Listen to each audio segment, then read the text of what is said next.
জ্বালানি তেল সংকটে দিশেহারা দেশের যানবাহনের চালকরা।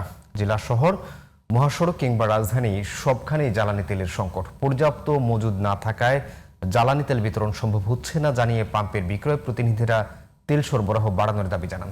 বিভাগীয় শহর বরিশাল থেকে মহাসড়ক হয়ে রাজধানী ঢাকার পেট্রোল পাম্পের চিত্র তুলে ধরেছেন ওবায়দুল হক মারুফ। সকালে চলে যান, আমাদের এখন তেল নেই, তেল আসলে তেল পাবেন। বরিশালের অধিকাংশ পাম্পে পেট্রোল, অকটেন কিংবা ডিজেল সরবরাহ না থাকার অজুহাতে বন্ধ রয়েছে বিপণন। যে দু একটা পাম্পে পাওয়া যাচ্ছে সেখানে পৌঁছানোর আগেই তেল ফুরিয়ে যাচ্ছে অনেকের।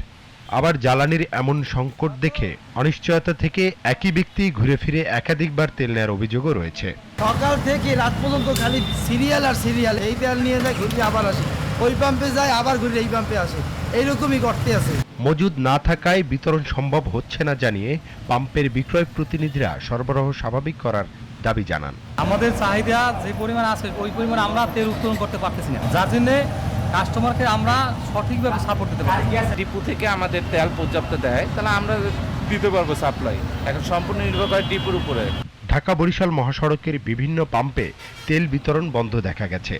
যে দু একটি খোলা রয়েছে সেখানে দীর্ঘ লাইন, আর এতে সীমাহীন দুর্ভোগে বরিশাল ঢাকা রুটে বিভিন্ন যানবাহনের চালকরা।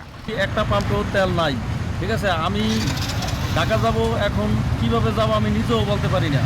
আমরা বাবুগঞ্জ থেকে আসছি, রহমানপুর থেকে পাম্পে তেল পাই না, তো আসছি এখানে আসছি খুঁজতে খুঁজতে। গতকালকে এসে গেছি, বলছে যে আজকে সকালে দিবে। সকালে আসছি 9টার সময় বলছে দিবে, 9টার সময় আসছি বলছে 2টায় আসেন।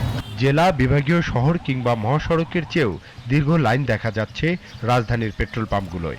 সংকট নিরসনে দ্রুত সরকারের কার্যকর পদক্ষেপ দাবি করেছেন ভোক্তারা। ওবায়দুল হক মারুফ, জিটিভি নিউজ, ঢাকা।